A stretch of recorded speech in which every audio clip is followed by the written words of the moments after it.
acreditei quando meu amigo Jean disse: essa série vai mudar a química do seu cérebro. Ele tava certo.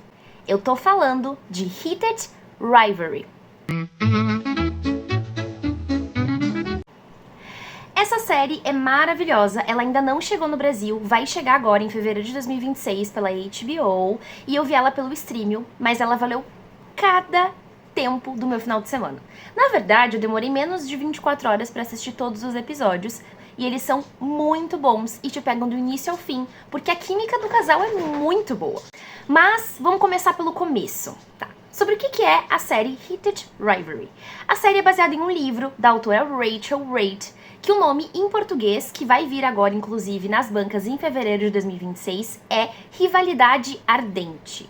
Então, se a série permanecer com essas traduções literais, o nome da série na HBO aqui no Brasil vai se chamar Rivalidade Ardente. Ela conta de dois personagens, o Shane Rolander e o Ilya Rozakov.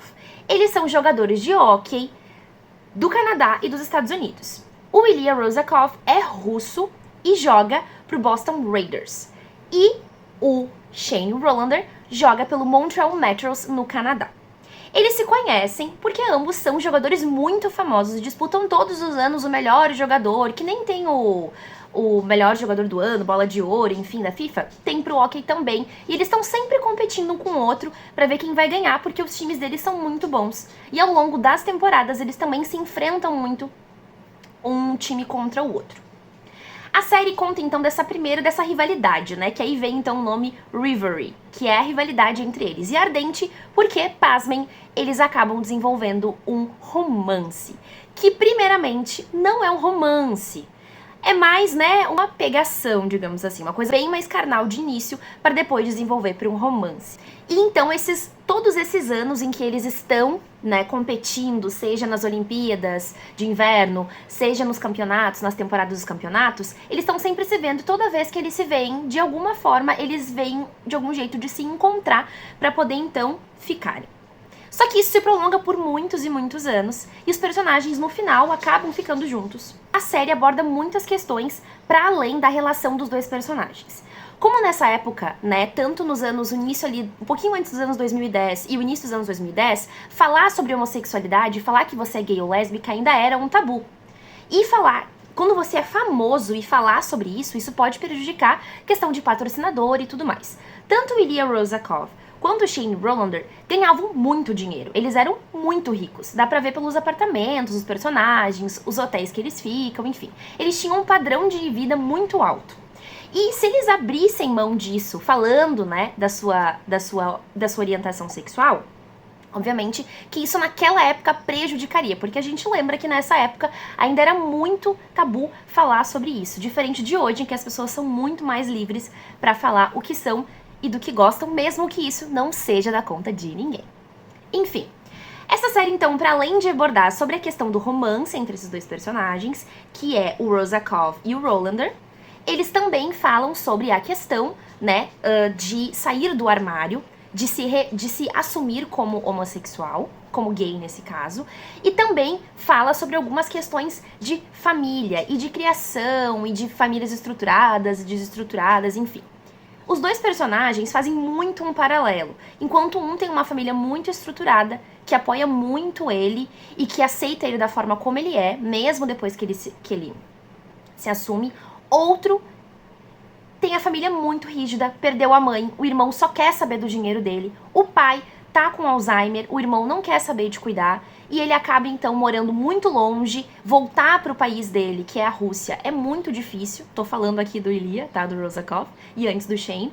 A questão de ele falar ser gay ou não no país, inclusive, poderia colocar a vida dele em risco. Então existem esses dois paralelos. Também existem dois paralelos de que eles são um oposto um do outro na forma de ser. Enquanto o Ilya Rozakov é super bruto e mais grosseiro e mais direto e meio que não liga muito porque os outros pensam, o Shane é totalmente ao contrário. Ele é super sensível, ele se importa muito com o que as outras pessoas pensam, ele é muito atencioso, muito amoroso, ele é bem mais delicado na forma de ser com as pessoas, mais sensível do que o Ilia. E apesar de todos esses opostos, que na verdade acho que um deles se torna mais durão para que ele fique mais na defensiva, eles acabam se encontrando e desenvolvendo então primeiramente uma coisa mais carnal, né, com cenas bem picantes, bem quentes aí, por isso que a série é para maiores de 16 ou 18 anos. E depois eles desenvolvem um romance quando essa casca dura dos dois, né, resolve se quebrar e aí então eles se abrem um pro outro. Além da química do casal principal, que é o Ilia Rozakov e o Shane Hollander, a gente também tem um outro casal que aparece e que conquista muito porque eles são muito fofos e o romance deles é construído de uma forma muito bonitinha, que é o Kip e o Hunter. O Kip trabalha numa loja de vitaminas, daquelas smoothies que tem nos Estados Unidos. E aí o Hunter um dia, fazendo um treino de corrida, vai lá e pede, né, uma vitamina lá, enfim. E aí dá pra perceber que o Hunter tá flertando com o Kip. O Kip começa meio ali, não acreditando, mas meio que quase todos os dias, no horário de treino, o Hunter vai lá pra pedir a vitamina e o Kip tenta, de todo jeito, sempre tá no turno, né, de trabalho que o Hunter vai estar. Até o momento em que eles engatam um romance muito fofo, mas também muito sofrido. Pelo mesmo motivo que é sofrido, e até a partir de uma certa parte da série, o romance do Ilia e do Shane, que é a questão de não poder contar que é gay publicamente. O Kip e o Hunter vivem um romance muito lindo, logo eles engatam uma espécie de namoro, eles tentam ir para lugares públicos, mas eles não conseguem porque o Hunter tem muito medo que as pessoas reconheçam ele e descubram que ele tá em um romance gay. Isso é mais ou menos ali entre os anos 2014, 2015, que isso ainda era um tabu, igual era o tabu no início do romance do casal principal, que é o Ilia e o Shane. E então eles acabam tendo que terminar o namoro, enfim, mas depois as coisas se ajeitam.